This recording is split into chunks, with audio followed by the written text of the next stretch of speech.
Good morning and welcome to video number 1 from our summer series, Medical Billing and Coding for Newbies.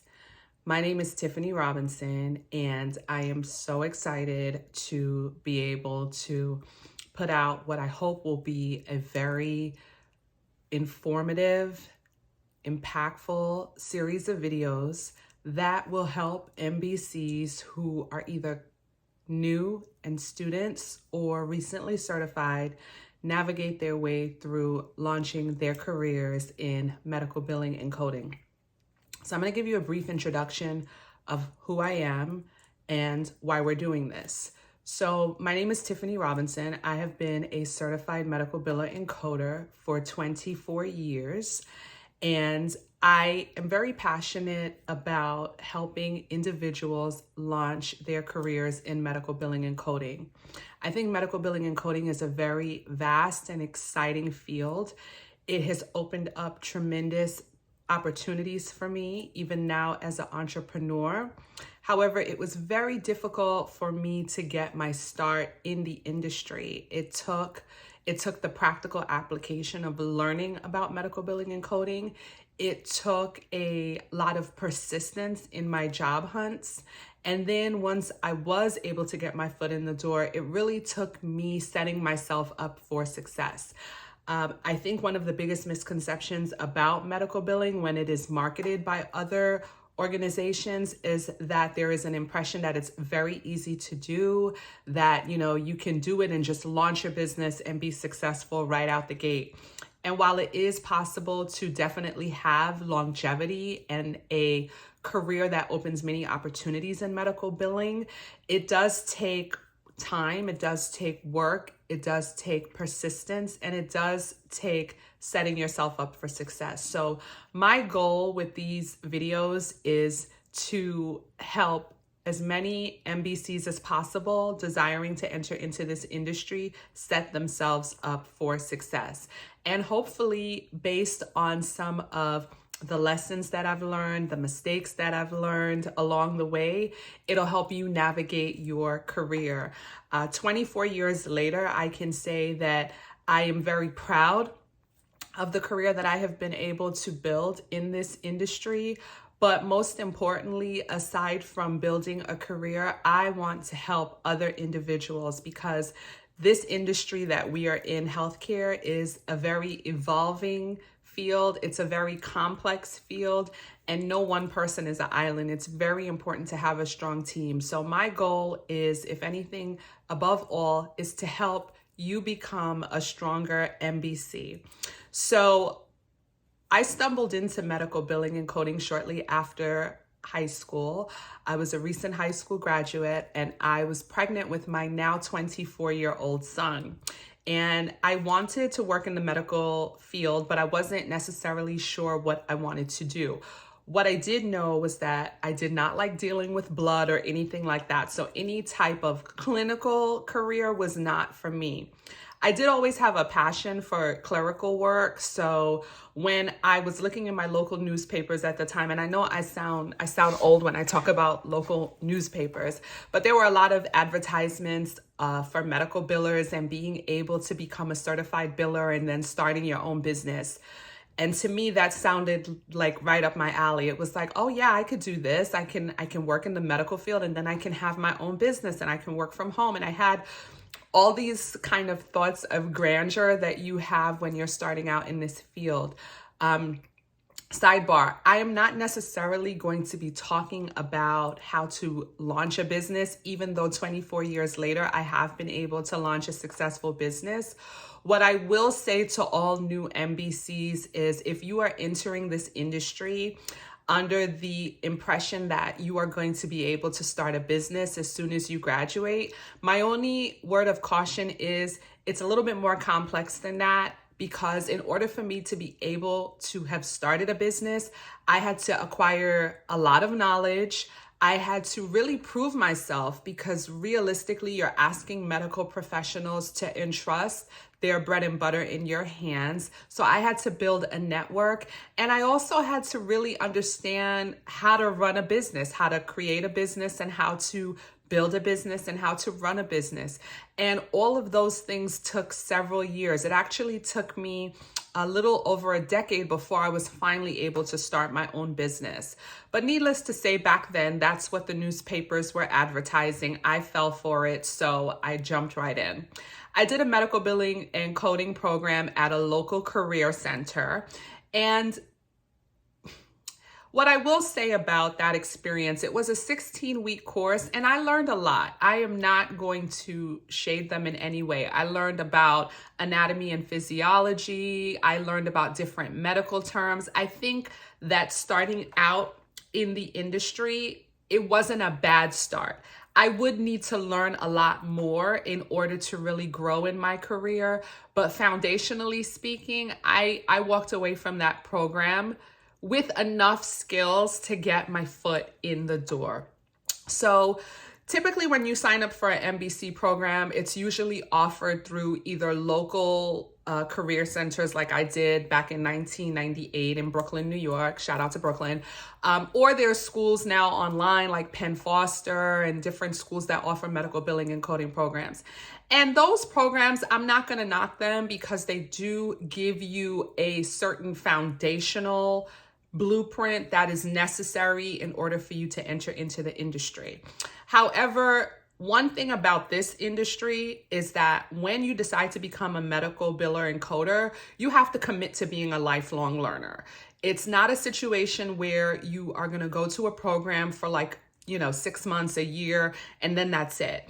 I didn't know that in the beginning because I was not a big fan of school. Once I was finished with high school, it was just like, give me a certificate, let me just start my career. But gradually, as I matured in my career, I realized the importance of continuing education. So rule number one, if you're entering into this industry, prepare to commit to being a lifelong learner as far as healthcare goes. Rule number two, do not enter into medical billing if you are not, and coding if you are not comfortable with computers. I have done internships with my organization over the years where we've partnered with different schools in different areas where we had interns come on site and work with us. And one of the biggest problems that I noticed is that individuals just didn't feel comfortable navigating computers.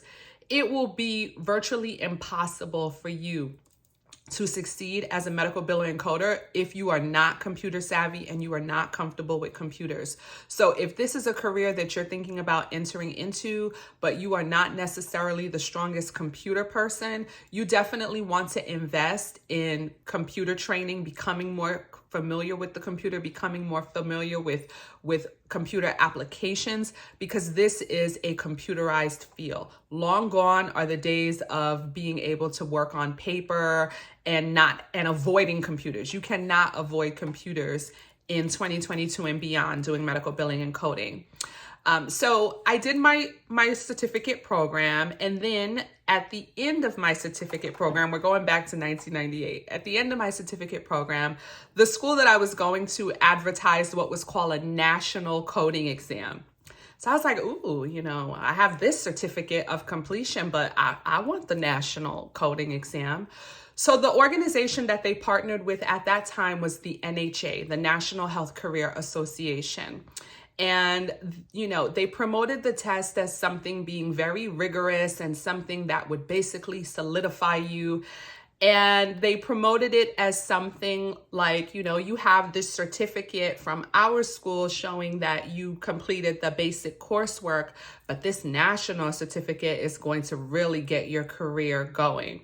So I did the national certification. I studied for it. I crammed for it. From what I remember, it was, at the time, because I was entry level, it was a difficult exam at the time. And I became certified through the NHA. And I remained certified through the NHA for over a decade. I think a large part, in part, out of loyalty. It was the first organization that I was nationally certified through, and I held on to it. The problem is that as I grew in my career, I eventually did decide to go to college. I know that there are a lot of MBCs who may not have gone to college yet or feel like they don't need to go to college, but my path led me to go to college. I did my associates and my undergrad in healthcare admin.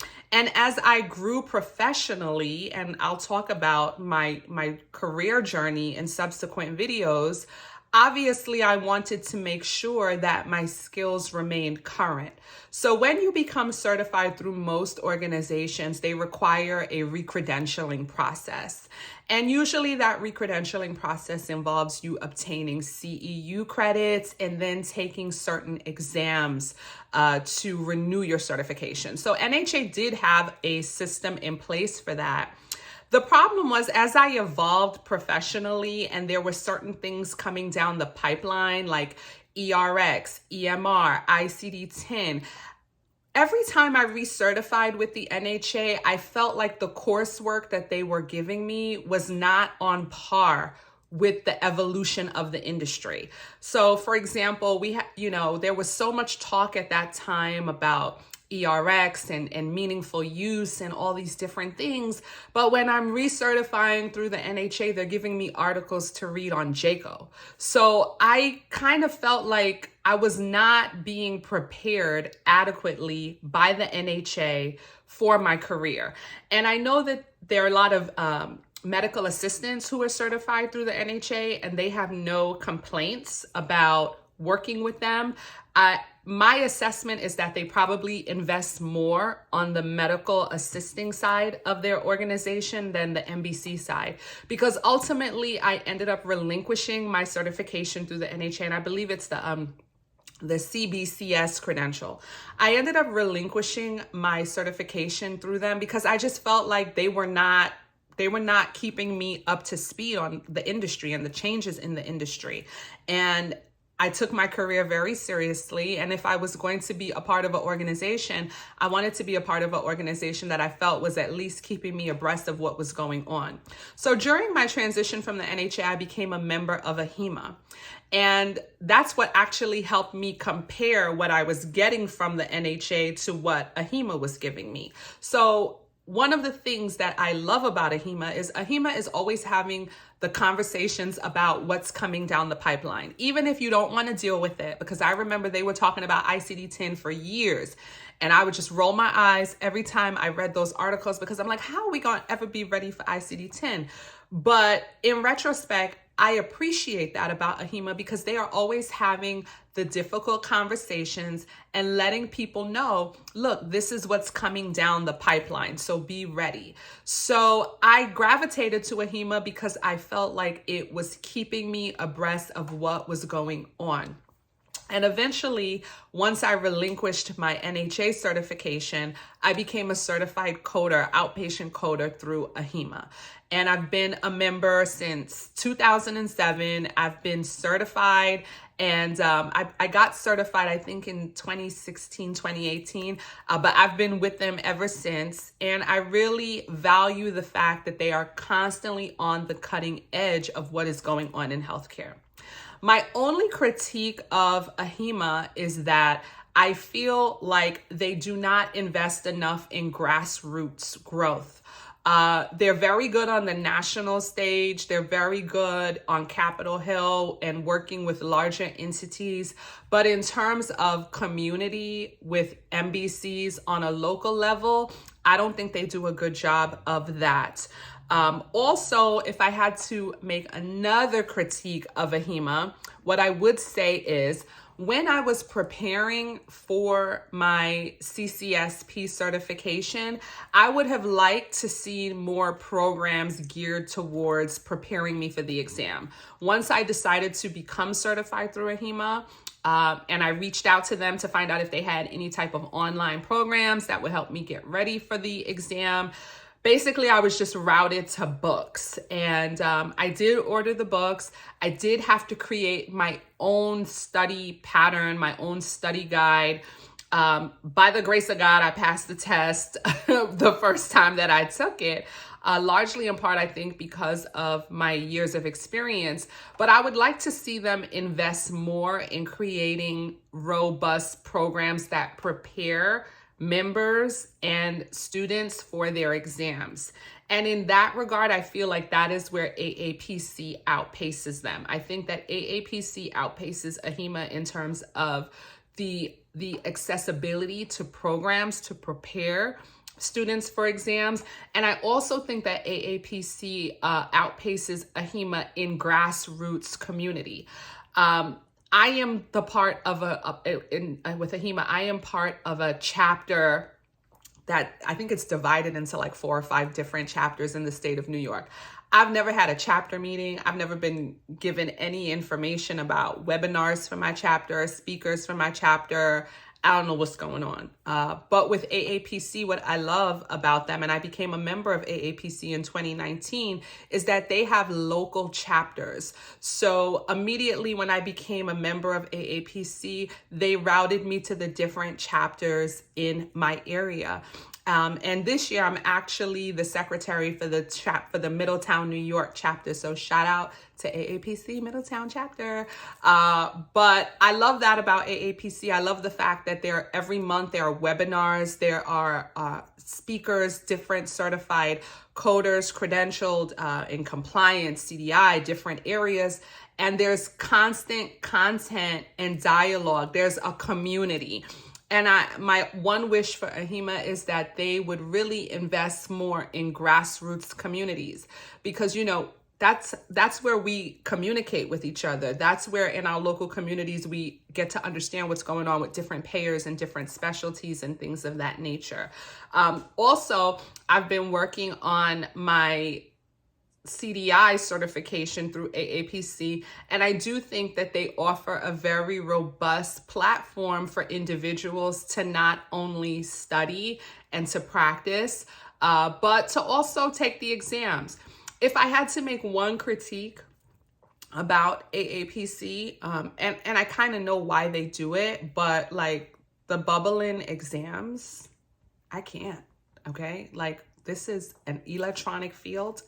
We should not be doing bubbling exams when we take exams. So if you take an AAPC exam, expect it to be, for the most part, I know that they have some exams that are on the computer now, but for the most part, expect it to be a bubbling exam that is proctored, that is then sent in to AAPC, and you're gonna bite your nails for 2 to 3 weeks waiting on the results. I think that's a little archaic. I understand that they probably don't do computerized exams because they would be limited on the number of exams that they're able to do.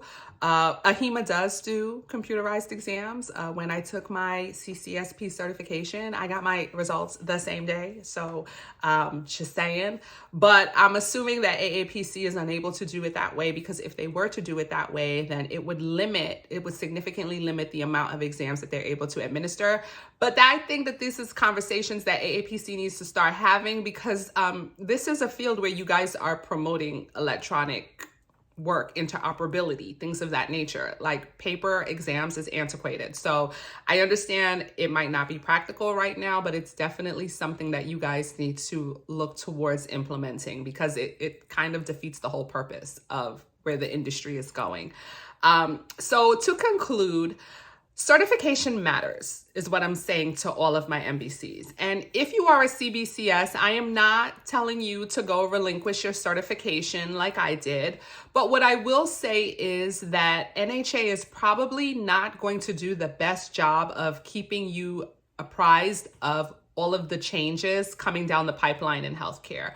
And if you are looking for the best source of information regarding those changes, I recommend AHIMA. I think for your regular day-to-day ins and outs, different specialties, understanding coding, and really the meat and potatoes of obtaining information, I think AAPC does a phenomenal job of just keeping you on point in the present. And I think AHIMA does a fabulous job of looking towards what's next in healthcare. So if I had to recommend certification, I would say, if you're going to do a program like Penn Foster or a different type of program, and I'm not getting paid by these people, I just know that they offer a program, and they are saying that once you finish with their program, you can sit a national certification, I would recommend that national certification be either through AHIMA or AAPC. Also, a lot of organizations want to see that when you are certified through an organization that has a reputable reputation. And it's not that NHA doesn't have a reputable reputation. It's just that, they're not the standard in the industry. So I would definitely recommend, if you are going to partner with a school that will then help you get a certification from an organization that is nationally recognized, make sure that nationally recognized organization is either AHIMA or AAPC. Obviously, these are just my opinions based on my experiences as an MBC. And, don't take my word for it, but do your due diligence, okay? Do your due diligence and talk to other individuals so that you make the best decision. So I hope that you guys found this video very informative. If you like this video and you want to see more videos like this, don't forget to like and subscribe. You will get an alert every time I put a new video out. Like I said, this is going to be a summer series geared towards helping new MBCs start their careers. So thank you so much for taking the time to sit down and watch this video. I look forward to seeing you again in subsequent videos. Best of luck on your journey as a newbie medical biller encoder. Bye.